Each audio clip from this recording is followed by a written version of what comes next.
Muchísimas gracias a todas las personas que han atendido esta invitación a este diálogo que cierra las actividades del 23 de abril, Día de la Lengua, para nosotros en Colombia, aunque en España el día es en junio, Día del Libro o San Jordi en España, Día de las bibliotecas, los bibliotecarios, los libros, etcétera. Un día que se ha ido cargando y que para nosotros y para los que van a conversar hoy es todos los días, básicamente. Les queremos dar las gracias por su confianza de estar en este no lugar de las redes sociales, conectándose con el Instituto Caro y Cuervo, con su oficina en Madrid, en el Instituto Cervantes, con Martín Gómez, a quien agradezco todo este tiempo de trabajo para las actividades que hemos venido desarrollando, y a las dos personas invitadas y a todas las personas que están conectadas. Rápidamente las inscripciones en las plataformas que tienen aforo limitado se llenaron y el espacio del Facebook está también a rebotar. Doy las gracias a los participantes oyentes de España, Chile, Francia, Canadá, Guatemala, Islandia, Perú, Italia, Francia, Argentina, México, Panamá, Alemania, Suiza, Transilvania, Rumania, Inglaterra, Ecuador, Finlandia, Estados Unidos, Suecia, Costa Rica, El Salvador, Egipto, Australia, Países Bajos y contando.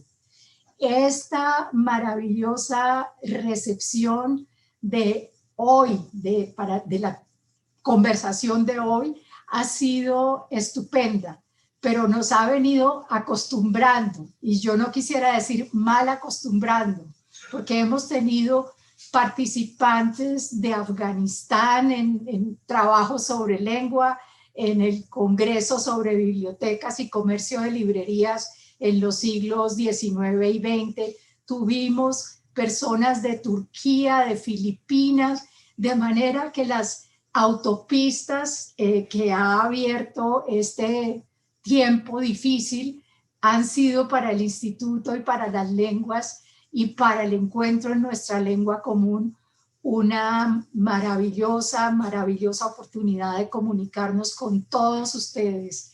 Por favor, quiero darles la bienvenida a esta conversación con una persona a la que conocí como joven escritor invitado a la universidad donde yo terminaba mi doctorado, Penn State University, y fue el joven y prometedor escritor invitado porque era la promesa en aquel entonces. No vamos a decir en qué año para que no tengamos ni problemas ni usted, Héctor, ni yo, pero realmente la joven promesa. La universidad Penn State, una universidad de las 50 universidades públicas, me encanta que sea pública, de los Estados Unidos, era la sede del encuentro de colombianistas, expertos sobre todo de los Estados Unidos, pero de muchos países del mundo que estudian a nuestro país. Y se acordó entonces invitar a esta joven promesa en ese año que no mencionaremos. El autor consagrado en ese momento que se invitó fue Manuel Zapata Olivella. Mi maestro Lawrence Prescott, profesor de estudios afrohispánicos, se anticipó a lo que fue el año pasado la conmemoración decretada por el Ministerio de Cultura como Año Manuel Zapata Olivella. Y a quienes nos ven y nos escuchan, los invitamos a visitar la página de la Universidad del Valle, del Centro Virtual Isaacs, donde toda la obra de Manuel Zapata Olivella está en acceso libre. Y el otro joven que está conversando hoy es Juan Luis Mejía, a quien pude ver en fotos de juventud en un reciente reportaje hermosísimo de la revista Bocas, donde en la portada estaba uno de los créditos nacionales del reggaetón, y al abrir encontramos al rector que se iba de la Universidad EAFIT y que había sido hippie. Y en ese momento yo dije, qué maravilla, debe ser por eso la conexión. Y ellos dos, los que van a conversar hoy, han tenido relaciones laborales, porque Juan Luis contó con Héctor como bibliotecario de AFIT, de manera que son una comunidad de intereses, de afectos y de voces que nos van a llenar de emoción en este diálogo. Muchas gracias por haber aceptado estar en este no lugar y todos los lugares. Gracias. Muchas gracias, Carmelita, directora del Instituto Caro y Cuervo. Yo seré breve porque Carmelita ya ha dicho todo lo importante que había que decir. Simplemente quiero darles la bienvenida a Héctor y a Juan Luis. No me detendré explicando la biografía de ninguno de los dos porque ambos son conocidos de sobra. Solo diré que ambos tienen vidas dedicadas a la cultura desde hace muchos años, han pasado por un montón de espacios culturales que es en parte de lo que conversarán ellos a continuación. Así que pues, creo que no vale la pena mencionar toda la lista de ítems de su trayectoria profesional, porque creo que lo realmente interesante es lo que está por pasar. Así que los dejo con Juan Luis y con Héctor. Voy a cederle la palabra a Juan Luis inmediatamente, no sin antes decirles que a través del chat nos pueden hacer llegar sus preguntas o comentarios que nosotros recogeremos para ponerlos sobre la mesa en los últimos 15-20 minutos de esta conversación. Así que, no siendo más, mil gracias a Juan Luis y a Héctor por aceptar esta invitación, por estar con nosotros, y gracias también, por supuesto, a quienes nos acompañan desde distintos lugares del mundo. Adelante, Juan Luis. Muchas gracias, Martín. Muchas gracias, Carmencita. Agradezco mucho esta invitación y sobre todo la oportunidad de poder encontrarme, aunque sea virtualmente, con mi admirado amigo Héctor. A Héctor le han hecho pues infinidad de entrevistas sobre su obra, pero en esta ocasión queremos mostrar otras facetas de Héctor y lo hemos denominado pues Héctor Abad y el libro, porque muchos de ustedes, los que están conectados, conocen al literato, pero no, a lo mejor no saben de toda su trayectoria alrededor del libro. Como dice el lema de la Feria de Buenos Aires, del autor al lector. Es decir, Héctor no solamente parte como autor, sino que cruza todas las instancias del libro hasta llegar a un lector. Y por eso quiero conversar con mi amigo Héctor alrededor de esa faceta de Héctor y hombre del libro. De manera que, Héctor, bienvenido desde México. ¿Cómo estás? Bueno, buenas tardes o buenas noches en España, buen mediodía, Juan Luis, en Colombia. Gracias a Carmelita y a Martín por esta invitación tan grata y por haberme dado un interlocutor tan querido como mi amigo Juan Luis, mi rector y mi amigo de verdad. Encantado de conversar contigo, Juan. Aquí estoy listo para lo que sea. Gracias, Héctor. Pues empecemos por tu casa, en Laureles. ¿Cómo era la biblioteca de tu papá, Héctor? ¿Qué recuerdos tenés? Bueno, nosotros vivíamos en una casa construida como en 1958. Es la única casa en la que yo viví. Era la tesis de grado de un tío mío que se había graduado de arquitecto en la Bolivariana, y era una casa con mucha luz. Pero el cuarto más importante de esa casa era el primero que uno se encontraba a mano derecha entrando después de la puerta. Y era lo que en la casa se llamaba la biblioteca. Y que para mí después fue como el cuarto de las transformaciones. Era el cuarto donde mi papá se encerraba a oír música, casi siempre música clásica, a todo volumen, y a leer en un sillón que medio se reclinaba, un sillón muy cómodo, Ahí estaba también su escritorio, su maquinita de escribir Olivetti, donde hacía los artículos y las cartas, y todas las paredes fuera de la pared de la ventana estaban forradas de libros sencillos, de libros muy leídos, de libros muy subrayados, de libros que mi papá me dejaba coger libremente y leer libremente. Había libros en inglés, libros en francés, pero casi todos eran libros en español. Había una enciclopedia que era muy importante, no era la británica, sino la Collier's. Había literatura, política, biografía, sociología. Ahí no había muchos libros de medicina, esos los tenía más mi papá en la oficina, en la Facultad de Medicina. Pero era el sitio donde si mi papá llegaba mal, y uno se lo notaba en la cara, si mi papá llegaba aburrido, de mal genio, de mal humor, por algún motivo, él se metía en ese sitio, cerraba la puerta, se oía que sonaba mucha música, se sabía que él se sentaba a leer en su gran sillón y al rato él salía radiante y feliz. Era el lugar donde la música y la lectura le devolvían a mi papá toda su felicidad y toda esa maravilla que era como padre. Él era un padre de familia pues muy amoroso, muy querido y además que le encantaba, por ejemplo, leernos en voz alta. Entonces era también el sitio donde él nos leía en voz alta antes de que nosotros supiéramos leer o incluso después de que supiéramos leer. A él le gustaba mucho leernos en voz alta y por eso yo siempre he pensado, Juan Luis, que la lectura entra por los oídos, que la lectura entra por las orejas, que si a uno le cuentan cuentos, como nos contaba mi mamá, que vivía contando cosas, o si a uno le leen cuentos o historias o artículos o ensayos, como hacía mi papá, la lectura entra por las orejas y uno después empieza a leer también por los ojos. Mi casa también era construida más o menos en esa época y también a mano derecha no era la biblioteca, sino el estudio de mi papá. Pero a diferencia de tu papá, el mío tenía los libros bajo llave.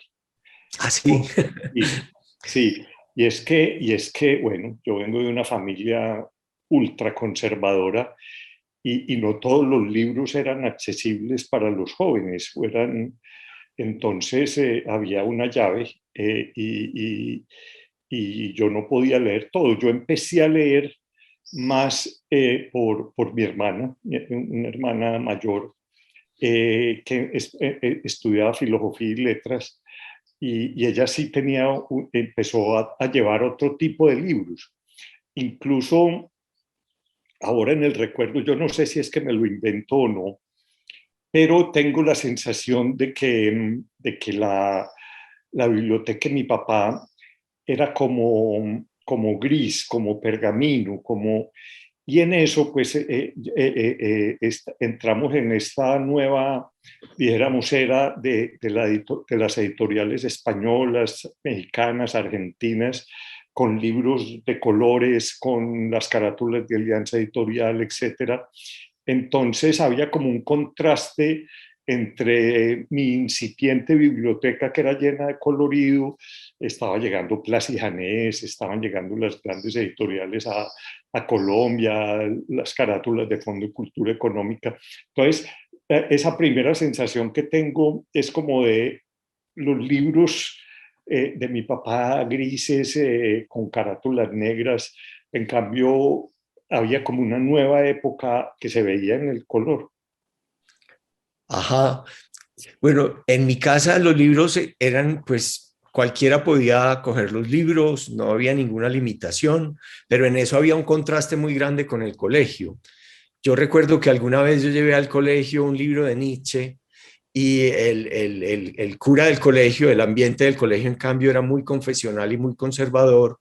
Él me dijo que le prestara ese libro de Nietzsche y después yo se lo pedía que me lo devolviera, por favor, y él muy tranquilamente me dijo, no, ese libro yo nunca te lo voy a devolver, ese es un libro muy dañino, yo lo quemé en el patio, yo lo quemé porque eso lo único que puede hacer es producirte una gran indigestión mental. Yo creo que yo ese libro lo tenía ahí como por por hacer alarde, porque no creo que ni siquiera lo entendiera, pero me pareció un acto pues muy brusco y muy violento, además un libro que no era de él no tenía derecho a hacer eso. Pero yo creo que ni siquiera le dije a mi papá, o si se lo dije, él no se puso tan bravo como uno se podría esperar. Yo creo que él se daba cuenta de que uno iba leyendo lo que podía. A él le gustaba darme sobre todo libros científicos, libros como sobre el origen del universo, el Big Bang, el origen de la vida, como resolver preguntas filosóficas que se le empiezan a uno a ocurrir desde chiquito, como de dónde venimos, etcétera. Y mi papá tenía una formación científica, pues de médico, más de la evolución, del Big Bang. Él había escrito un librito que se llama Una visión del mundo y era un poco una explicación también del origen de las cosas, y las conversaciones giraban alrededor de eso. Y había otra parte oral muy importante, Juan, que era también recitar poesía de memoria o leer poesía en voz alta. Mi papá tenía como un oído muy musical y le gustaba mucho leer poesía clásica o también poetas colombianos. Él era muy amigo de un amigo tuyo también, de Carlos Castro Saavedra, un poeta que tal vez hoy se lea menos, muy amigo de Manuel Mejía Vallejo, que era del mismo pueblo de mi papá, de Jericó, de la región del suroeste. Y yo empecé a ver que como que en el corazón de mi papá, las personas por él más queridas y con más prestigio eran las que se dedicaban de alguna manera a las letras, a la escritura o a la lectura. Y yo creo que para mí era muy importante, como yo quería tanto a mi papá, para mí era muy importante que él me quisiera también. Y de alguna manera yo creo que buscaba complacerlo, tratando de leer bastante y como de volverme una persona de libros, casi que por amor. Y los libros científicos no los entendía bien, pero todavía los tengo y todavía los tengo con esa firma que yo he contado varias veces, que yo firmaba Héctor Abad III mis libros, así los marcaba, porque yo le decía a él, porque tú vales por dos. Yo siempre los firmaba así. Qué maravilla.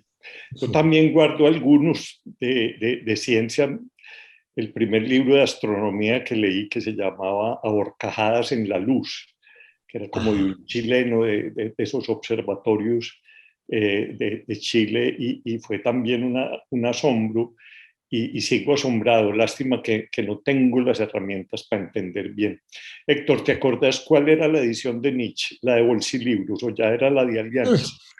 Lo que pasa es que en uno de los viajes de mi papá a Oriente, mi mamá le tenía de regalo que había cogido todos sus libros más malitos y más deteriorados y se los había mandado a encuadernar. Entonces los había mandado a encuadernar más como en el estilo de tu casa, en una tapa café oscura, marrón oscura, y el lomo era rojito y abajo ponía HAG, Héctor Abad Gómez. Entonces no me acuerdo muy bien cuál era la edición, porque era una de esas ediciones encuadernadas por mi mamá de los libros deteriorados de él. Seguían con sus subrayados porque él los libros los rayaba mucho, no tenía un respeto reverencial por los libros, hasta las enciclopedias las rayaba. Y es algo también que disfruto mucho todavía a veces, coger un libro de mi papá y ver dónde él se había detenido, dónde había subrayado, dónde había hecho un comentario al lado, dónde se había aburrido y evidentemente no había seguido leyendo, porque después el libro está vacío. Y él, yo creo que también nos incitaba mucho a tener nuestra propia biblioteca. Vayan comprando sus libritos, y él nos llevaba a la librería Continental, a la librería Aguirre, a que escogiéramos libritos. Incluso en la Aguirre teníamos una cuenta abierta para podernos llevar libros sin abusar, pero casi que libremente, para que fuéramos haciendo nuestra propia biblioteca. Entonces, desde eso yo pienso, Juan Luis, y es algo que cuando Juan Luis ha sido jefe mío 2 veces, en una editorial y en la biblioteca, pero en realidad él nunca ha sido jefe mío porque nunca me ha tratado como jefe, siempre me ha tratado como amigo y siempre no sé, cuando él me proponía algo para la editorial o para la biblioteca, siempre me parecía una magnífica idea. Y cuando yo le proponía algo, siempre y cuando no me gastara la plática de las matrículas, él también me aceptaba mis antojos y mis embelecos. Entonces, y eso hemos tratado de hacer, ¿no es cierto, Juan Luis? A veces, tratar de que la gente, incluso la más humilde, empiece a tener una pequeña biblioteca, tener libros en la casa.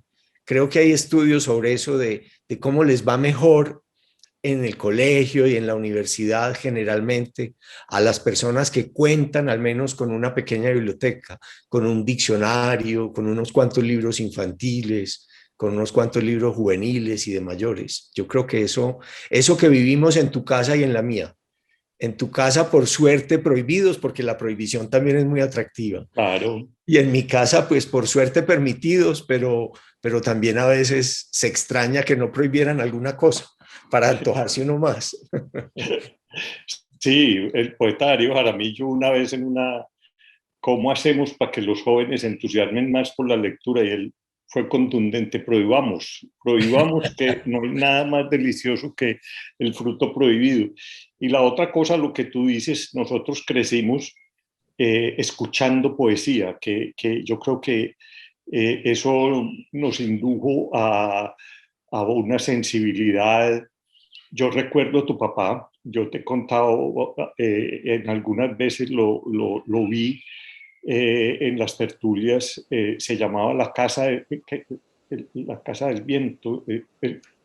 Sí, o La Voz del Viento. La Voz del Viento, que era al frente de la casa de tu papá, y él pasaba algunas tardes, noches, y allí se recitaba sobre todo a Barba Jacob, a León de Grave, a los poetas clásicos, y eso realmente generaba una sensibilidad, generaba una admiración. Lástima que ya no. Bueno, a mí hasta me tocó ver Tafsir Singerman, ¿cómo te parece? Recitando, qué maravilla. Sí, los recitadores se usaban mucho también. Sí, claro. También, ¿cómo se llamaba el papá del cineasta? Fausto Cabrera, Fausto claro. Cabrera, claro. Claro, me acuerdo recitando a García Lorca en el Teatro Junín, y bueno, fue una época. Yo creo que los poetas suelen ser casi siempre al principio poetas locales, poetas que uno como que entiende mejor porque mencionan sitios. Entonces, no sé, si uno puede que en España suene raro algo como el relato de Ramón Antigua de León de Grave, pero que en cambio para nosotros con Amagat y Tiribí, del Cangrejo a la Pintada, son sitios nuestros que para uno son muy llamativos. O también esa poesía que uno no entendía nada, pero que entendía que el sonido de las palabras era importante y que se acercaba más a la música, como también León de Grave, como tabardo astroso cuelga de mis hombros claudicantes y yo le creo Clámide Augusta. Entonces uno dice que como un uso de las palabras distinto al uso cotidiano, pero que tenía sonoridad y belleza, y eso es muy importante también en el oído. No, y lo que leíamos, pues a Rubén Darío y los claros clarines y toda esta cosa musical. Claro. Eso fue una forma bonita Rubén Darío y Neruda y Borges más tarde. Poetas en español. Yo creo que es que la poesía traducida, yo creo que hay muchos poetas que leen mucha poesía en traducción y después escriben muy raro. Escriben poemas que también parecen traducidos. Yo creo que leer los poetas de nuestra lengua es fundamental. Y pues, todos son nuestros, los españoles, los colombianos, los argentinos, los mexicanos. Sí. Héctor, ahora vámonos para tu faceta de librero, que muy pocos conocen. Yo me acuerdo en una feria del libro en la ciudad. Yo estaba en Paraguay, creo, y me dijeron, se cayó la feria de exposiciones y sobre todo afectó el stand de Héctor. Que eran libros no usados, sino leídos. Sí. Contanos un poquito de eso. Bueno, yo estaba muy mal económicamente. Yo, aunque dirigía una revista, la revista de Universidad de Antioquia, La revista salía cada 3 meses y me pagaban solo cada 3 meses un poquito cada vez que la revista salía. Entonces, un señor que hoy en día no tengo muy buena relación con él, pero debo reconocer que fue generoso en ese momento, que tenía una librería en Bogotá, la librería El Carnero de Bogotá, me dijo, abra una sucursal del Carnero en Medellín, de libros antiguos, sobre todo en Bogotá era una librería muy buena. Pero sobre todo él tenía un librero extraordinario que sabía mucho del libro antiguo y del libro viejo, que Mauricio era Pombo. Mauricio Pombo, que es Mauricio Pombo. Entonces abrimos la sucursal del Carnero de Medellín y yo, pues mi propósito era buscar bibliotecas en Medellín para comprar y vender libros viejos. En Medellín no había habido como una burguesía ilustrada muy grande en el 18 y 19, pero sí había algo. Entonces uno de vez en cuando encontraba una buena biblioteca con algún tesorito por ahí escondido. Y en ese sentido, pues íbamos más o menos bien hasta que hubo esa feria del libro. El Carnero de Medellín tenía su stand. Mi novia me había publicado un librito mío de su propio bolsillo porque nadie me lo había querido publicar. Y un día se acabó la feria, no sé si a las 9 o 10 de la noche, tarde, yo creo que más bien a las 9, y se largó un aguacero, una tormenta impresionante, 10 minutos después de que salimos de ahí, y se desplomó todo el techo del Palacio de Exposiciones, una estructura inmensa. Es decir, si eso ocurre una hora antes, no solo los libros, que fue lo que pasó, hubieran quedado destrozados, sino miles de personas del público que estaban ahí. Fue una cosa, es decir, fue de milagro, no fue una tragedia para los libros, pero no para las personas. Y ahí ya la librería El Carnero de Medellín perdió casi todas sus existencias, sus mejores libros, quebramos y hubo que cerrar. Yo tampoco era el mejor vendedor del mundo, pero con esa desgracia, con ese accidente, ya los libros quedaron o triturados o completamente mojados. Y después en la biblioteca que vos trabajaste compramos lo que quedaba del Carnero y con eso empezamos Es verdad, la es sala verdad. La sala patrimonial de la claro, Universidad de AFIT, claro, cuando el Carnero de Bogotá ya cerró sus puertas, sí. Entonces con eso él iniciamos, compró un fondo muy bueno de libros viejos y antiguos. claro. Y la aventura de Palinuro, Héctor. La aventura de Palinuro fue más un embeleco, unas ganas de hacer algo que tenía el caricaturista y poeta Elkin Obregón, que murió hace poco. Él quería desde siempre tener una librería de viejo y una vez el cómico Valencia, Pereque, dijo, tengo una plata, tengo como 10 millones de pesos de una liquidación, ya podemos abrir esta librería. Y entonces entre Valencia, Sergio Valencia, Elkin Obregón, que era el de la idea, Luis Alberto Álvarez, alias el Maraquero, y yo, que puse 1 millón de pesos, apenas fuimos los únicos que pusimos algo de plata, abrimos una pequeña librería de viejo, ya no manejada por mí, sino por Luis Alberto, un vendedor extraordinario que tenía experiencia en venta de discos, de Sonolux, sobre todo de son y boleros cubanos. Él se encargó de la librería y también que todavía está viva y ya pues ya tiene como, no sé, más de 15 años. Primero funcionó en el centro de Medellín y ahora funciona por el Diamante de Béisbol. Yo también me encargaba al principio sobre todo de la compra de bibliotecas y bueno, yo pensaba que íbamos a quebrar al año, pero que íbamos a quedar con buenas bibliotecas. En cambio, no hemos quebrado. Esa librería sigue viva y es un sitio de tertulia muy agradable. Sí, sí, sí.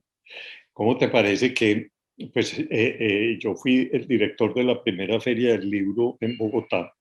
Sí. Y bueno, para darle el carácter internacional, pues invitábamos a las embajadas. Y bueno, la embajada de China en Colombia dijo, pues yo le suministro libros, pero yo no tengo quien la cuide. Pero Sí. era tan importante pues la presencia de China, etcétera. Entonces, la primera noche se nos llevaron casi todos los libros de China porque no había quien la cuidara. Y en Ay. eso me encontré con el hamaquero y le dije, colga tu, guinda tu hamaca del stand de China y me cuidas esos libros.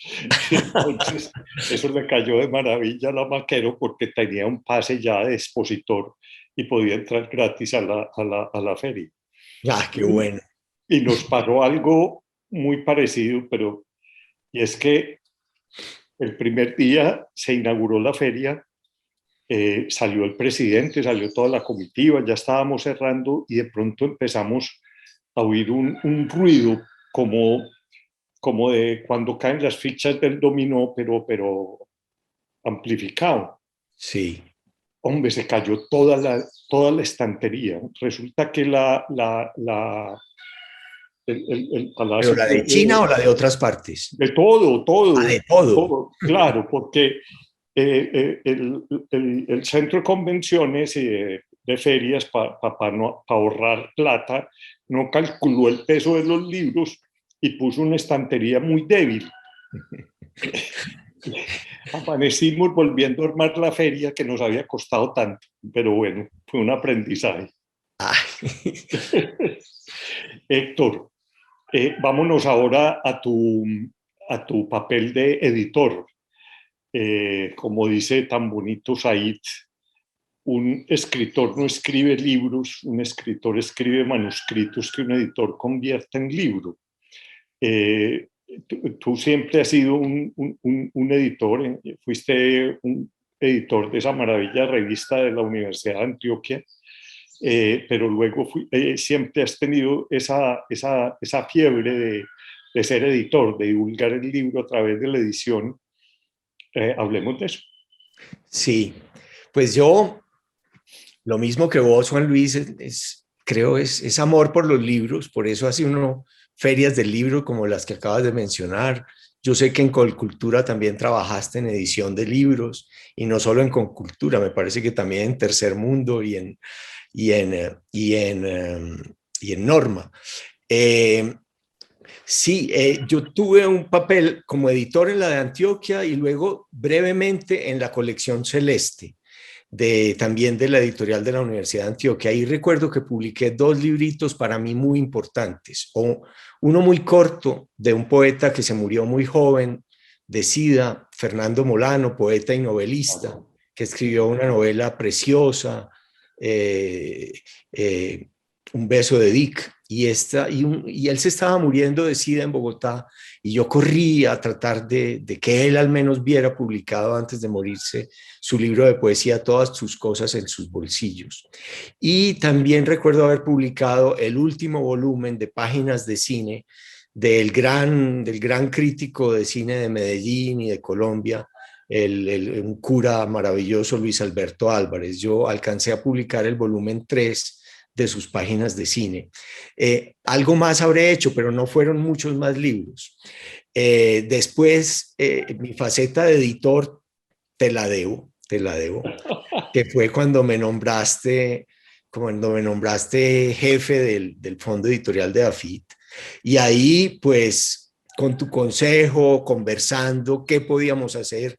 Creo que hicimos una colección muy bonita, como fue la colección Rescates. Empezamos también una colección de poesía y les publicamos a muchos profesores y a escritores de Medellín, pues libros, primeros libros, incluso a jóvenes que no encontraban dónde en las editoriales comerciales publicar su primer librito de cuentos, su primera novela. Pues en eso estuvimos siempre de acuerdo y fue maravilloso que pudiéramos trabajar juntos en el fondo editorial. Fueron momentos muy, muy bonitos, sobre todo cuando nos embarcamos en la colección Rescates. La colección Rescates fue muy bonita y la de Fernando González también, la biblioteca claro, Fernando González. Claro. ¿Y tu papel ahora en Angosta? Bueno, entonces ya después de la editorial, y después de que trabajé contigo también como bibliotecario, que fue otro periodo de mi vida muy bonito, pues yo quedé con esa esa idea de que era bueno seguir apoyando a los jóvenes escritores colombianos. Y yo había guardado unos ahorros ahí en Madrid con la idea de que algún día yo me iba a comprar un pisito, como dicen allá, un apartamentico en Madrid, porque es una ciudad en la que yo me siento siempre muy feliz. Pero cuando fui a ver cuánta plata tenía y qué podía comprar por eso, podía comprar un cuchitril oscuro por ahí de 12 metros cuadrados y mucho. Entonces dije, no, yo para qué esto, ¿qué es esta cosa? Yo no tengo plata para eso. Quiero usar más bien estos ahorros en una pequeña editorial, solo que yo necesito quien me maneje esto, la plata sobre todo. Y hablé con Alexandra, mi esposa, y le dije, hagamos una editorial. Y yo tenía, y hay otra faceta que te debo, es que me diste la oportunidad de llevar un taller de escritura gratis, y no solamente para la Universidad de AFIT, sino para los que lograran entrar después de presentar unos trabajos, un taller de escritura que hice durante 4 años en la biblioteca de AFIT. Y ahí pues conocí a un gran escritor que acaba de ser seleccionado por la revista Granta, el único colombiano, José Andrés Ardila, un tipo muy sensible y con un gran olfato de editor y de lector. Juliana Restrepo también. Entonces, Juliana Restrepo fue una de las alumnas del taller, el primer libro de Angosta Editores, y José Ardila fue el primer editor.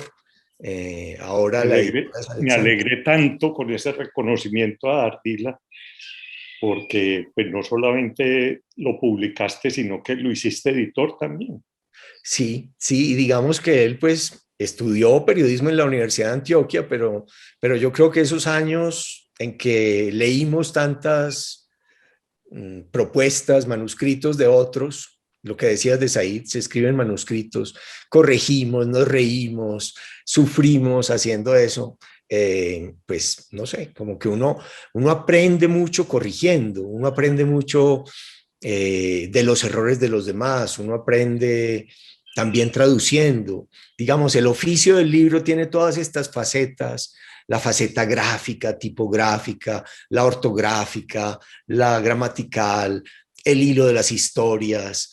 Es un oficio muy bonito, dedicarse a los libros es un oficio maravilloso. Y te debo, Juan Luis, y no sabré nunca, no tendré tiempo para agradecértelo, el hecho de haber tenido 3 de estos oficios: editor, director de un taller de escritura y bibliotecario. Han sido años muy felices en que además me dabas tiempo para seguir escribiendo. Ustedes deben saber que este señor me decía, no venga tanto, quédese en su casa tranquilo, escriba. Eso, un jefe así, pero es que yo no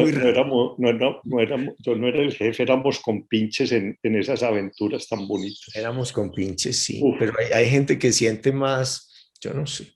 Bueno, en fin, hay gente rara que es capaz de sentir gusto porque a otro le vaya bien y no envidia porque a otro le vaya bien. Y Juan Luis es de ese género de persona. Pero ¿cómo gozamos también con la biblioteca? Contémosle a esas aventuras persiguiendo por todo el mundo, por ejemplo, un incunable. Sí, es que miren, nosotros venimos de unas montañas muy duras, de unas montañas agrestes, que han dado ese acento tan bonito que tiene Juan Luis y que yo cuando hablo con él se me pega más, pero lo tengo más atenuado, que es como un español antiguo, me parece a mí. Y en esas montañas, pues puede que llegaran muchos libros, pero a veces con la humedad y con el tiempo los libros se dañaban. Y yo cuando llegué de bibliotecario a la universidad me di cuenta de que en nuestra región, por lo menos públicamente, no había ni un incunable. Y yo le dije, Juan Luis, yo quiero que aquí en esta biblioteca haya también una especie de historia del libro, desde el incunable, o si se pudiera desde un códice, pero no pidamos tanto porque eso es carísimo. ¿Qué tal si nos conseguimos un incunable para que la gente pueda saber lo que es realmente un incunable? Un libro impreso entre el año 1450 y 1500, no después. Y entonces empezamos como a buscar algo que fuera representativo y encontramos, creo que en Dinamarca, una edición no demasiado cara de El arte de amar de Ovidio y encontramos, porque Juan Luis no dejaba usar la plática de las matrículas, un mecenas, un mecenas que nos diera los $12,000 o algo así que costaba, que era Moreno en Celsia. ¿Cómo se llama? ¿Cómo se llama nuestro mecenas de Celsia, Juan Luis? Sierra, Ricardo Sierra. Sierra, Ricardo Sí. Sierra. Es que lo confundí con Sierra Moreno, ¿no? Claro, claro. Ricardo Sierra. Bueno, y él, y luego, si al final del año en el presupuesto de la biblioteca todavía no nos habíamos gastado todo lo que los profesores o los estudiantes pedían o las bases de datos que comprábamos, yo le decía, ve, Juan Luis, nos quedan estos milloncitos y aquí hay un historiador que está vendiendo el Quijote de Ibarra, que es el Quijote más bonito que se ha impreso nunca, que lo hizo la Real Academia de la Lengua, creo que con los 400 años del Quijote. ¿Qué tal si compramos esos 4 tomos en perfecto estado, con el mapa del camino y bueno, entonces Juan Luis me decía que sí, y gozábamos pues como niños yendo Claro, a ver el Quijote de Ibarra y comprándolo. claro. Héctor, para ya darle paso a las preguntas de los que nos están escuchando y las que nos están escuchando, la Sí. última faceta, promotor de premios literarios. Ese también ha sido bonito, pero es el que más problemas le causa a uno, porque hay mucho mal pensado, Juan Luis. La gente piensa, mira, este quiere hacer premios para dárselo a los amigos, a dedo, no sé qué. Hicimos los premios más limpios y más bonitos que se puedan imaginar. El premio Biblioteca de Literatura Colombiana, porque nos parecía que era bueno reconocer ya no obras inéditas, sino escoger los mejores libros publicados en Colombia en el año anterior. Siempre con un jurado internacional, presidente del jurado, una figura más allá de toda duda, como, qué sé yo, Leonardo Padura, Juan Villoro, Alonso Cueto, gente de esa categoría, Leila Guerriero, y un jurado colombiano de profesores universitarios, de críticos o de libreros.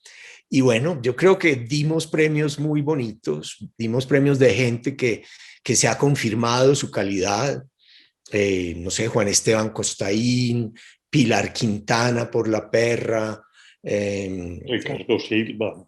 Ricardo Silva, Juan Gabriel Vázquez, Este muchacho que vive en fin, creo que ahí dimos premios muy buenos y luego hicimos también uno con la Fiesta del Libro de Medellín por reconocimiento a algún poeta o a algún novelista y bueno, alcanzamos a dar varios también. ¿Para qué lo hacíamos, Juan Luis? Una de las funciones, lo teníamos claro, vos mismo me lo habías dicho, es la biblioteca debe promover la lectura. Vamos a promover la lectura de muchas maneras, sin que te gastes la plata de las matrículas, insisto. Conseguíamos también mecenas, es decir, hay empresarios que están dispuestos a poner una cifra que no era tampoco exorbitante y tuvimos el apoyo de Familia y de Caracol para hacer estos premios. En fin, la vida del libro, Juan Luis, que es tan bonita, que es tan bonita.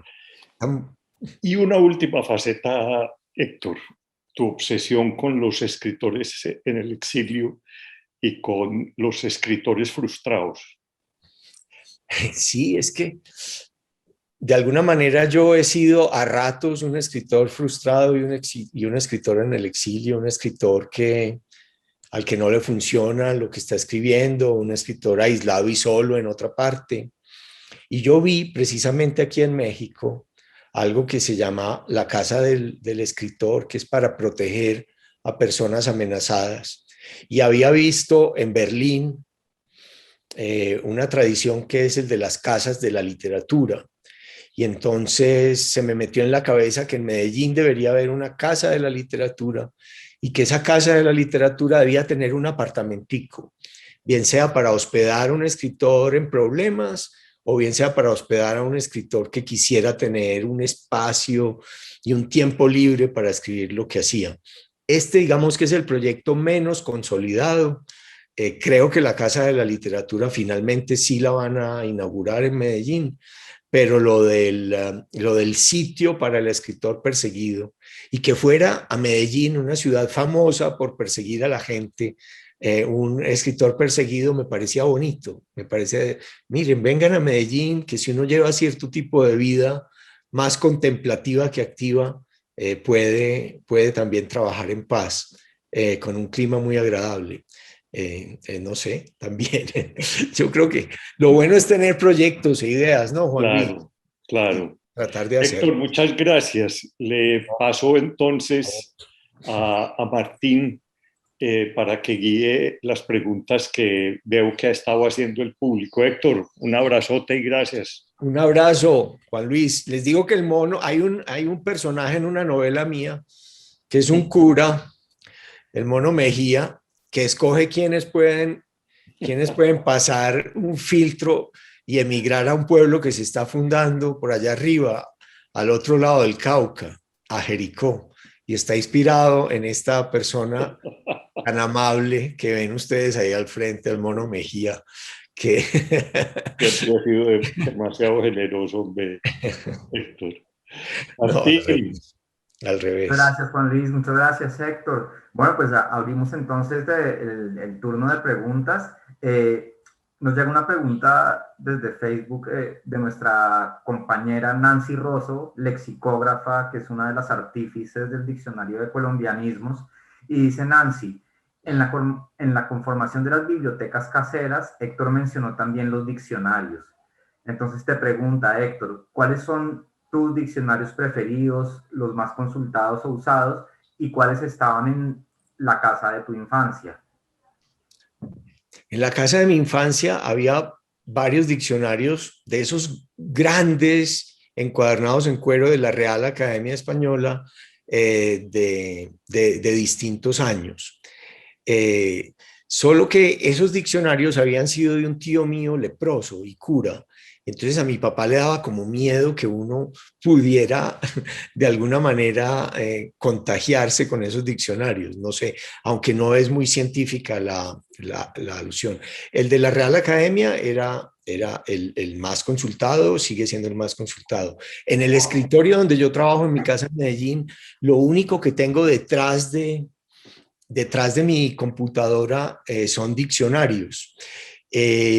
Me gusta muchísimo el diccionario ideológico, porque uno, sobre todo yo que a veces soy desmemoriado, ir de la idea a la palabra que estoy buscando, no sé, se me olvida el nombre de algún pescado, estoy traduciendo.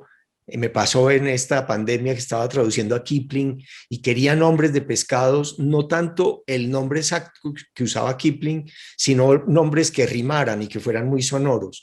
Entonces, si uno va a la sección de peces del diccionario ideológico, encuentra muchas cosas. El etimológico de Joan Corominas, el de María, el de Moliner, que es extraordinario. El de colombianismos también lo uso mucho. El de construcción y régimen tengo solo un tomo, porque, bueno, no sé por qué, por caro tal vez. Tengo diccionarios ya especializados, diccionario de filosofía, diccionario de sinónimos y antónimos, diccionario de terminaciones, que sirve mucho para rimas, para si uno está haciendo, pues sobre todo poemas de ocasión y uno necesita alguna rima. Esos diccionarios inversos son muy buenos. Ahora, diccionarios online, también hay muchos excelentes. Acaba de salir este diccionario histórico de la lengua española, lo están sacando y estoy muy interesado en él, también en la RAE. Los diccionarios de dudas gramaticales, de Seco, son muy buenos. Yo diría que esos son los que más consulto. Perfecto, Héctor, muchas gracias. Nos preguntan también, y tiene que ver con algo que se mencionó anteriormente a propósito del comentario de Darío Jaramillo, para incentivar la lectura hay que prohibir, ¿sí? Nos preguntan, y esta es una pregunta que me gustaría que también contestara Juan Luis, ¿cómo se puede incentivar a las nuevas generaciones no solo a leer, sino también a escribir en este momento? Juan Luis. Para mí, la lectura en voz alta y la lectura compartida, y bueno, yo lo he probado con mis sobrinos y yo creo que es muy efectiva tener dos ejemplares del mismo libro y irnos turnando en la lectura y en los comentarios, etcétera. Leer en voz alta poesía yo creo que despierta la sensibilidad, pero yo creo que lo más importante es que circulen los libros. Es que el gran problema no es la edición de libros, sino la circulación de libros. Y yo creo que en estos países de América Latina la gran dificultad que tenemos es que los libros no circulan o circulan muy restringidamente. En un país como el nuestro, lo que publicamos en Medellín no se conoce en Cali, lo que se publica en Cali no lo conocemos, porque no hay circulación de bienes culturales, y en especial del libro. Entonces, ante todo, y voy a usar otra vez palabras de Darío Jaramillo, atravesemos el libro de las personas en su caminar, que algo queda. Hacemos, por ejemplo, Héctor y yo, parte de un comité editorial que se llama Palabras Rodantes, que se publica libros entre el metro de la ciudad y una caja de compensación para entregarle libros a las personas en ese tiempo muerto del transporte y con un gran editor que es Luis Fernando Macías. De manera que yo creo que esas son algunas estrategias.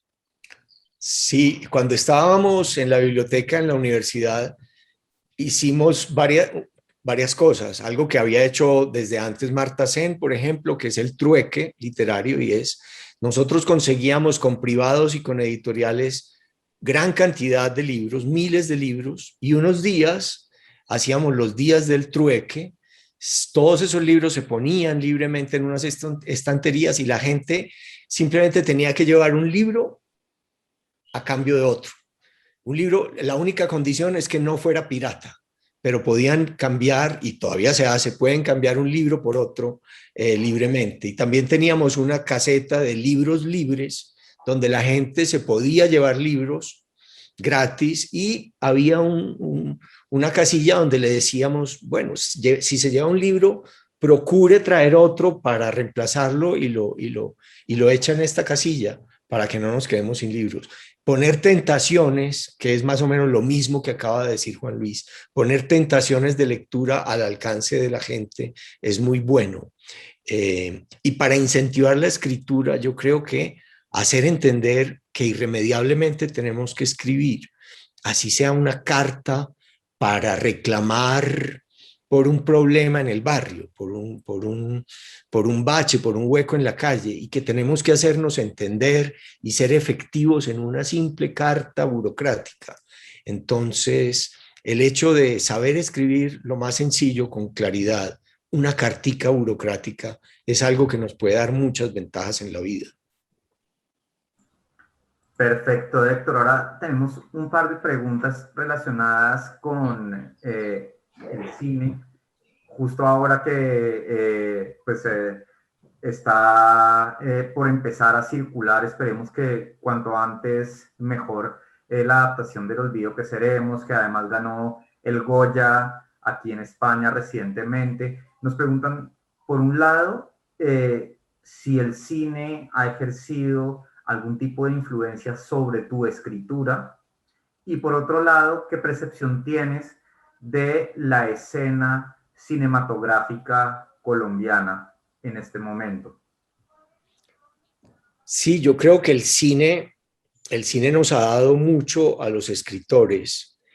Nos ha dado, por ejemplo, algo que yo practico en este momento, que es la posibilidad de escribir una novela haciendo como escenas, haciendo capítulos que no tienen un orden cronológico, sino que a mí se me ocurren en un momento dado, quiero esta escena de la que me acuerdo o de la que me acabo de imaginar o que me acaban de contar, y yo puedo escribir esta escena y pensar que después en el montaje, un poco como hacen los cineastas, después ya veré en qué parte del libro lo puedo acomodar.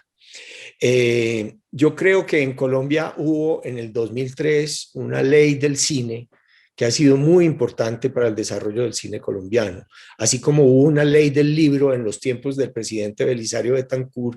María Consuelo Araujo hizo una ley del cine en el 2003 que fue muy importante para poder desarrollar el cine colombiano.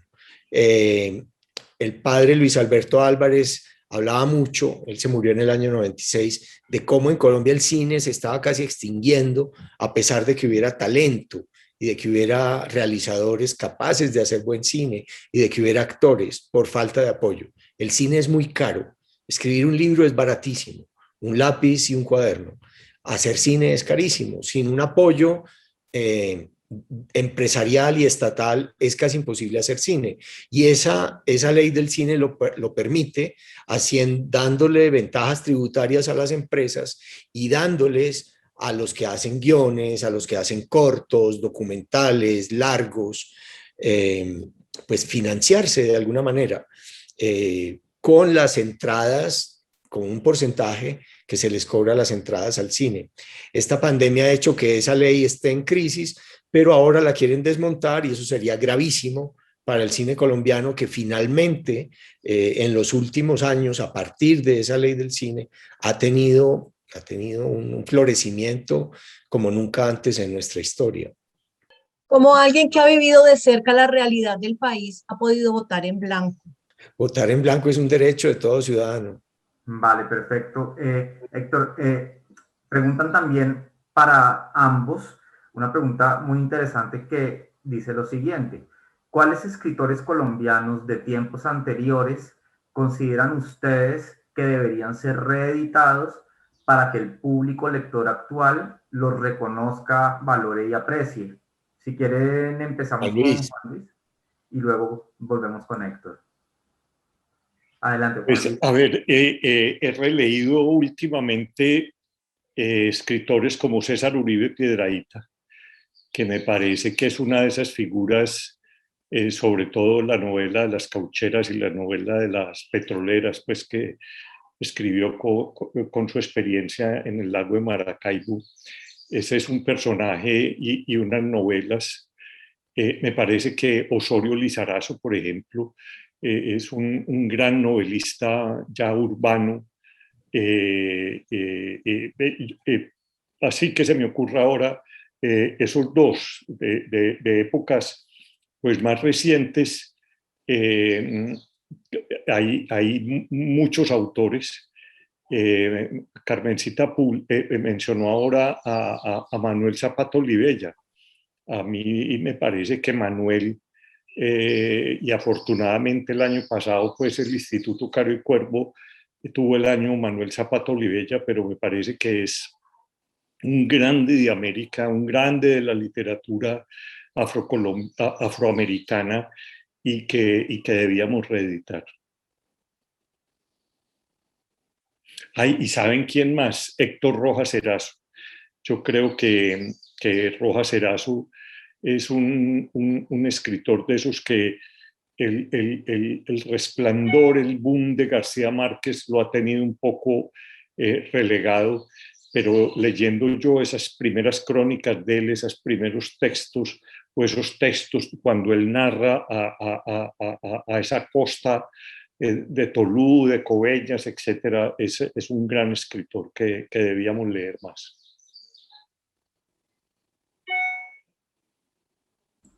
Héctor, es tu turno. No, estoy... Nada que añadir, están muy bien las sugerencias de Juan Luis. Bueno, perfecto. Luego hay dos preguntas más que tienen que ver justamente con las nuevas generaciones de escritores o las personas que quieren empezar a escribir. Entonces, primero, si tienes, Héctor, algunos consejos para ofrecerles a quienes quieren empezar a escribir novelas en términos de redacción o edición, ¿sí? Y luego, ¿qué mensaje de incentivo, de estímulo se les puede dar a las nuevas generaciones de escritoras y escritores en términos de las perspectivas de la creación literaria? Yo creo que un buen camino para empezar a escribir novelas es ser generoso con las novelas de los demás. Es escribir, es leer y escribir sobre las novelas de los demás. Comentarlas, decir qué les gusta y qué no, encontrar una manera de ocuparse de los demás. Yo creo que es un camino muy natural. Empezar, uno no tiene por qué empezar, mire, aquí está mi gran novela, yo soy el gran nuevo escritor de la narrativa latinoamericana, española, colombiana. No, yo creo que primero, yo creo que la escritura es también un acto de admiración y de imitación. Por lo menos el camino que yo he recorrido es, escribía muchas reseñas para el Boletín Cultural y Bibliográfico. Ahí está también Darío Jaramillo detrás, una persona que ha promovido la cultura y la lectura en Colombia mucho tiempo. Y para mí, mis primeras publicaciones fueron publicaciones sobre los libros ajenos, sobre libros de otros. Eso hace que se cree también una conversación entre escritores más veteranos y aspirantes a escritores. Entonces, ese me parece un buen camino. Si es poeta, comentar a los poetas que ya han publicado, escribir sobre ellos. Otro acto de admiración es traducir. Si uno sabe otra lengua o si uno quiere interesarse en las literaturas de otros países, traducir libros es una manera de leer muy detenidamente, leer con mucho cuidado a otros escritores y practicar su forma de escribir y su forma de construir una novela. Entonces yo diría que reseñar y traducir son muy buenos caminos para empezar. Si esos caminos no le sirven, pues bueno, está bien. Lea todo lo que pueda y escriba mucho. Escribir es también un ejercicio. Es decir, así como un tenista de primera categoría tiene que entrenar 8 o 10 horas al día y un pianista lo mismo, pues un escritor también se hace escribiendo mucho, corrigiendo mucho y leyendo.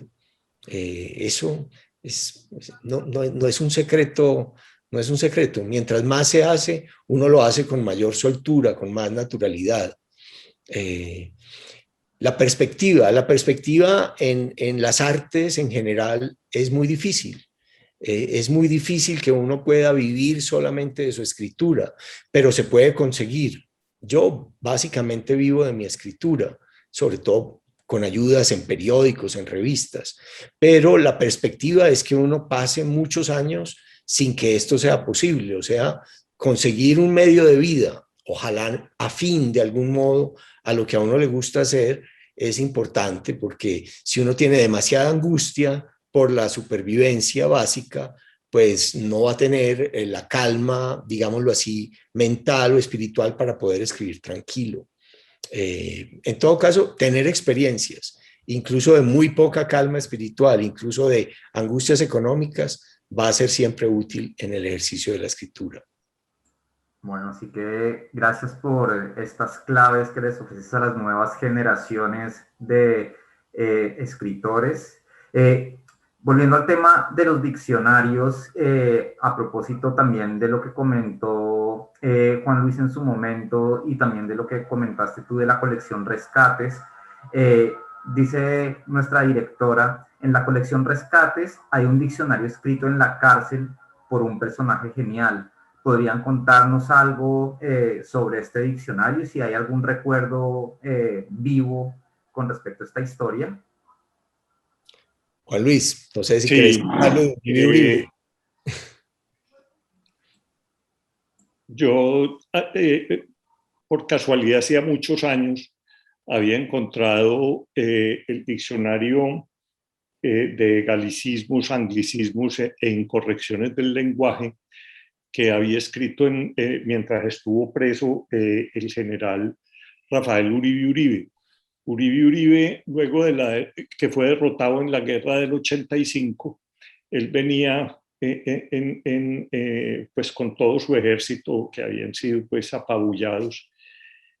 Y antes de llegar a Medellín, en un sitio que se llama La Fe, se arrepintió de entregarse y decidió continuar en la guerra.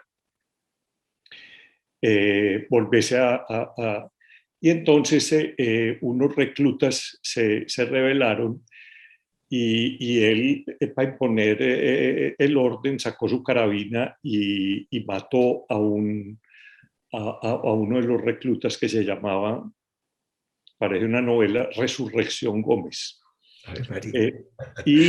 Entonces, por eso, ya después de que terminó la guerra y esto, lo juzgaron y él en la cárcel pues se entretenía haciendo Uribe era un hombre muy rígido, era un hombre de una corrección.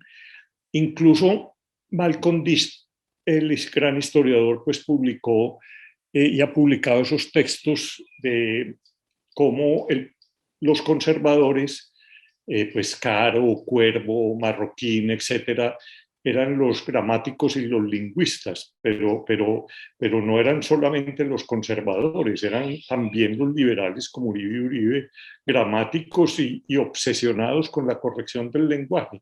Entonces logramos rescatar una edición de ese libro, de ese diccionario, y lo publicamos también. Yo creo que es que cuando una sociedad empieza a producir diccionarios es porque se está apropiando, dijéramos, de una identidad, de una realidad, está nombrando su contexto con palabras propias y bueno, nos interesa mucho sobre todo esa producción. El primer diccionario que se publica aquí fueron unos liberales también, en 1856, que también lo publicamos en Rescates, dentro de un texto sobre minería, el primer diccionario, recopilación pues, de palabras sobre un oficio, es un diccionario sobre minería, o los términos usados en la minería en 1856. Luego hay varios sacerdotes que escribieron sobre regionalismos, etc. Pero es muy interesante cuando una sociedad empieza a recuperar sus palabras y a nombrar el mundo con esas propias palabras. Y yo creo que el diccionario de Uribe fue uno de esos momentos. Sí, ahora que mencionas a Malcolm Dis, pues en ese libro de él, El poder y la gramática, que es un libro muy bonito, de lo importante que era para los políticos colombianos hablar bien y escribir bien y la corrección gramatical. Es un libro fascinante que yo creo que influyó también en nuestra decisión de publicar el diccionario de Uribe Uribe en Colombia en esa época, y puede que todavía había en los discursos en el Senado, en el Congreso, cuando alguien le corregía a otro un error gramatical, creo que eso creaba enemistades para toda la vida. Creo que hay una anécdota ahí de Laureano Gómez, con quien que lo corrigió, Juan Luis, que después nunca le perdonó. No me acuerdo. Pero es Marco Fidel Suárez, creo que le hizo una corrección. Sí. Todos estos presidentes gramáticos. Ahí empezó el odio, ¿no? Ahí empezó el odio de Laureano Gómez por Marco Fidel Suárez, un conservador. Por una corrección gramatical. Más buena persona que hasta ahí. Fue porque le hizo una corrección gramatical. Y hasta que lo tumbó del poder. Pero todo empezó por una corrección que le hizo en un debate parlamentario. Sí. Bueno, además. Hay una pregunta que me ha llamado mucho la atención y que quisiera leer literalmente en voz alta, y dice: soy Samir Jiménez, que está aquí en la sala de Zoom, profesor de lenguaje desde hace muchos años, y la pregunta recurrente de mis estudiantes es: ¿para qué la literatura? Yo les respondo muchas veces que la literatura hace parte de la esencia de los seres humanos. ¿Qué respuesta les darían ustedes, Héctor y Juan Luis, a los estudiantes de Samir? Lo que pasa es que no nos damos cuenta de que vivimos sumergidos en literatura. Literatura no es solamente lo que está en los libros. Literatura es son las historias. Nosotros vivimos sumergidos en historias y en narraciones. Cuando uno conoce, por ejemplo, a una chica que le gusta, a una muchacha que le gusta, ¿qué es lo que hace? ¿Qué es lo que hacía en la adolescencia? ¿Qué es lo que hace en la madurez o en la vejez incluso? Cuando uno conoce a alguien, empieza a preguntar historias. ¿De dónde viene? ¿Dónde nació? ¿Qué oficios hacían sus padres, sus abuelos? Uno en esa historia uno reconoce a la otra persona. La literatura es una manera de reconocer a los demás, es una manera de hacer filosofía en el momento preciso y en una situación real. La literatura no es una cosa por allá alejada del mundo. La literatura nos sirve a entender mejor a los demás, nos sirve para reconocer todas las pasiones humanas, las buenas y las malas. En la literatura uno reconoce el amor, los celos, la envidia, la lujuria, la generosidad, la ira, todas esas cosas que son lo que forman nuestra vida diaria. Uno las aprende a reconocer, a distinguir, a sentir mejor leyendo libros u oyendo historias, oyendo a los demás. También hay una literatura, digamos, oral, hay una literatura, hay analfabetos que son grandes narradores orales, y eso es también literatura. ¿Y para qué sirve? Pues para ser seres humanos, nada menos. Yo voy a contar dos anécdotas. Una era un mito urbano que había en Medellín, y era que don Tomás Carrasquilla se inspiraba para sus novelas. En esa época las casas tenían zaguán, y él sabía cuando en las casas había lo que se llamaban los costureros de las señoras, que se reunían una tarde a la semana pues a hacer algún tipo de costura, y ahí estaba la mejor literatura, ahí estaban los mejores chismes y ahí estaban todas las pasiones humanas representadas. Entonces no había mayor placer para él que sentarse toda una tarde en un zaguán a escuchar lo que se decía en un costurero. Y yo recuerdo también a Manuel Mejía Vallejo, mi amigo. Yo trabajaba en la biblioteca de la ciudad, en la biblioteca Piloto. Él dirigía los talleres literarios los miércoles a las 4 de la tarde. Y entonces Manuel era muy puntual, pero a veces llegaba tarde. Y yo le decía, ¿qué te pasó, Manuel? Él vivía a las afueras de Medellín, él nunca supo manejar. Entonces él tomaba un bus de una empresa que se llamaba Trasunidos La Ceja, y bajaba, y se bajaba antes de llegar dijéramos, a la estación. Y me dijo, no, chico, es que las de atrás venían contando una historia que yo no me podía bajar hasta terminar de saber qué era lo que había pasado. Entonces, un hombre que había leído tanto, pero él se nutría, era de esa literatura que escuchaba en los buses de Trasunidos. De manera que estoy totalmente de acuerdo con Héctor. La literatura está ahí en la calle, ahí es que aprender a oír, y hay que aprender también a descubrir a dónde está la literatura. Ahora hay muchos libros, pero no todos lo atrapan a uno. Yo por eso he dicho varias veces, Martín, que hay dos momentos en la vida del ser humano que son determinantes. Uno es aprender a leer. Eso es un acto mágico, eso es para mí ese momento en donde un niño descifra esos caracteres abstractos. Con 27 caracteres arma una sílaba, y esa sílaba se vuelve palabra, y esa palabra oración. Eso es un acto mágico. Pero hay otro todavía más importante, y es la noche del asombro, la noche en donde uno no puede conciliar el sueño hasta no saber cómo termina lo que está leyendo. Cuando ese autor te atrapa, uno se vuelve lector, y eso te cambia la vida para siempre. La noche del asombro. Me dio mucha emoción esta semana que leí el más reciente libro de Javier Cercas, en donde el personaje le lee a su hija por las noches a Miguel Ostrogoff, y la niña le hace las mismas preguntas que yo me hacía la noche del asombro con Miguel Ostrogoff. Entonces, esa es una noche mágica y yo creo que lo que hacemos los lectores el resto de la vida es revivir esa noche de la sombra. Qué bonitas historias, Juan Luis. Bueno, hay otra pregunta para los dos digamos que inicialmente iba dirigida solo a Héctor, pero como Juan Luis, el día que hablamos por primera vez, me contó que estaba escribiendo un libro. Entonces, la pregunta es, ¿qué libro están escribiendo en este momento? Y pues si Héctor además quiere aprovechar para contarnos dónde está y por qué está donde está, pues sería también bonito porque es algo que tiene mucho que ver con nuestra Colombia. Entonces, Héctor, te escuchamos y luego a Juan Luis que nos cuente también sobre este libro que está escribiendo en este momento. Sí, bueno, con mucho gusto. Yo estoy ahora en México porque tuve el honor y la suerte de que me dieran una beca de 2 meses para escribir libremente en esta ciudad.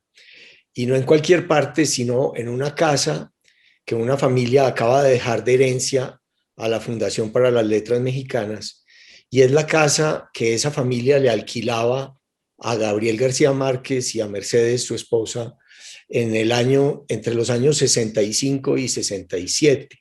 Fue la casa donde García Márquez, en un cuartico pequeño que daba al patio interior y que él le decía la cueva de la mafia, donde García Márquez escribió 100 años de soledad. En esa casa, en el segundo piso, en el cuarto de los hijos de Rodrigo, de Gonzalo, y en el cuarto conyugal, hay 3 oficinas ahora, donde 3 escritores pueden pasar ahí 2 meses. Ahora yo estoy en el cuarto donde dormían García Márquez y Mercedes, un cuarto lleno de luz. García Márquez le tenía mucho miedo a los fantasmas, yo no. Desgraciadamente no hay ahí fantasmas que me estén soplando la novela. Ojalá. Siento un compromiso muy grande de tratar de hacer algo. Obviamente no será nunca comparable a la obra genial de él, pero que no sea por lo menos indigno. Yo ya había empezado en Medellín una novela durante la pandemia. Es una novela que se inspira libremente en una persona que he mencionado 2 veces en esta conversación, porque estoy obsesionado con él, que es Luis Alberto Álvarez, un crítico de cine colombiano y un cura que fue muy amigo mío y fue una persona muy importante en mi vida por muchos aspectos, pero sobre todo porque fue un profesor de cine que influyó mucho sobre mí, sobre mi esposa e incluso sobre mis hijos. La historia que estoy escribiendo tiene que ver con él. Muchas gracias, Héctor. Juan Luis, cuéntanos tú, por favor. Martín, sí, pero yo no estoy escribiendo ficción. Cuando me retiré de la universidad después de 16 años, el Consejo Superior de la Universidad muy generosamente me dio también una beca para que yo pudiera recoger todas las notas, los textos, etcétera, que yo he venido escribiendo desde hace mucho, como sobre la evolución de la cultura en nuestra región. Que no es ni mejor ni peor que las otras, sino que siento que hace falta ese relato. Se ha escrito mucho sobre la historia económica, la historia social. Si uno abre historia de Colombia, la mayoría de la historia que se escribe recientemente sobre la violencia, pero ese trayecto de la cultura nuestra a partir de que fuimos una república independiente con todos los tropiezos, pero estoy tratando de armar ese relato de esos hitos importantes cuando aparecen las primeras obras de teatro, cuando aparecen las primeras compañías de música, de zarzuela, cuando se construye el primer teatro, cómo empieza la imprenta. Ahora estoy metido, desafortunadamente, pues por la pandemia no he tenido oportunidad de explorar más hemerotecas y archivos, pero estoy, por ejemplo, empezando a ver en qué momento empieza el folletín y cómo nosotros adquirimos, dijéramos, la literatura, Víctor Hugo, Balzac, todos estos personajes a través de entregas en los periódicos, cómo va cambiando la sensibilidad, cómo a través de la fotografía podemos empezar a ver ese tránsito de pues, lo que Sarmiento llamaba civilización o barbarie, como, bueno, entonces estoy ahora metido en el siglo XIX. Pues muy interesante todo esto de la historia económica de la región y también historia cultural, por supuesto, todo eso que mencionas. Y también muy interesante esta historia de este amigo crítico de cine, maestro, cura, pues porque creo que son personas que terminan marcando vidas, no solo dentro de su entorno inmediato, sino también de sus audiencias.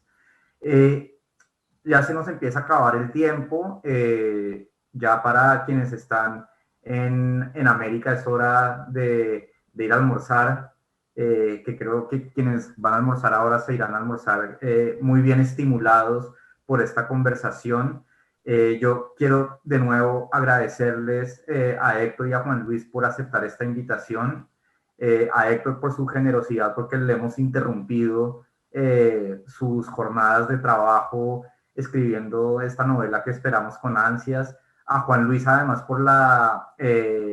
por esa magistralidad con la que ha conducido esta conversación en torno a Héctor y su relación con los libros, como un hombre de libros. Pero también quiero darle las gracias muy especialmente a Carmelita, nuestra directora, porque ella fue quien se inventó esta conversación y creo que no podríamos, por un lado, cerrar la programación del Instituto Caro y Cuervo alrededor de el Día del Idioma, el Día del Libro. No podríamos haberlo hecho mejor que con esta conversación. Y para la delegación en España del Instituto también es arrancar con el pie derecho nuestra programación de este año 2021. Entonces, mil gracias Carmelita, Héctor, Juan Luis, y por supuesto también gracias a quienes nos han acompañado durante esta hora y media, pues que a mí se me ha pasado como si hubiera sido 3 minutos.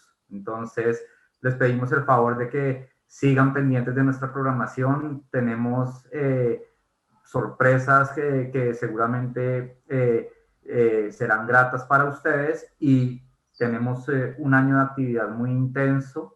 Entonces, por favor, estén pendientes. Creo que Carmelita quisiera dar unas palabras de despedida y agradecimiento porque encendió la cámara y está ahí sonriendo. Carmelita. Estoy feliz, encantada de que hayan estado aquí ustedes conversando así. A mí también se me va pegando. Pero yo lo que quisiera es que conocieran un poco más al instituto, quienes están conectados de tantos lugares, que supieran que hay un lugar maravilloso que se llama la Hacienda Yerbabuena, que en esa hacienda hay 2 apartamentos, casitas, con todos los servicios. Hay una de ellas que se abre la puerta y está uno en una biblioteca patrimonial que tiene un incunable, yo no sé cuánto habrá costado, pero allá está, y tiene la primera edición de este libro fantástico que se llama el Maleus Maleficarum, el martillo de las brujas, todas las cosas como así, que se abre la puerta y está uno ahí, que se puede concursar para estar en alguna de esas 2, en esos 2, la torre y un apartamento, que las bases salen al año, es una estancia durante 3 meses con una pequeña, pues un pequeño estipendio para hacer el mercado, porque allá están en medio de un bosque que no ha estado en cuarentena y que tiene animalitos llegando, zarigüeyas, lobos, pájaros, etcétera, y que es un lugar maravilloso. Había fantasma, una pequeña, una niña que se decía que andaba por ahí, pero pues se encontró que estaba enterrada en Chía. Entonces, como que ya descansó en paz. Pero miren Yerbabuena, miren las oportunidades que hay. A mí me emociona muchísimo tener la voz del Caro y Cuervo en todos estos países que mencioné, Al final había 600 y tantas personas conectadas en el YouTube, más las 100 o algo que había de este lado. Es una oportunidad. Vengan, quédense 2 meses. Y si tienen un proyecto para trabajar y escribir, pueden quedarse un tiempo más. Es esa invitación. Gracias, Juan Luis. Juan Luis hace parte del consejo directivo del instituto. Fue nombrado como delegado del presidente Santos en su momento para ocupar la silla que quiso tener en el consejo directivo del Instituto Caro y Cuervo Gabriel García Márquez, que dijo: yo nunca he aceptado un puesto público, pero ser del consejo directivo del Instituto Caro y Cuervo sí. Y Juan Luis tiene esa silla. Y Héctor, usted es de todo nuestro corazón.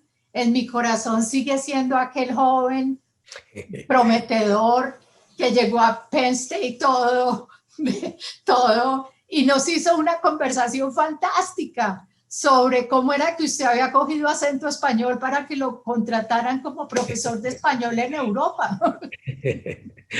Inolvidable, inolvidable, porque todos los que estudiábamos allá lo hacíamos enseñando español, y había tantos entre los colombianistas que habían podido ser profesores de español que lo suyo resonó y seguirá resonando.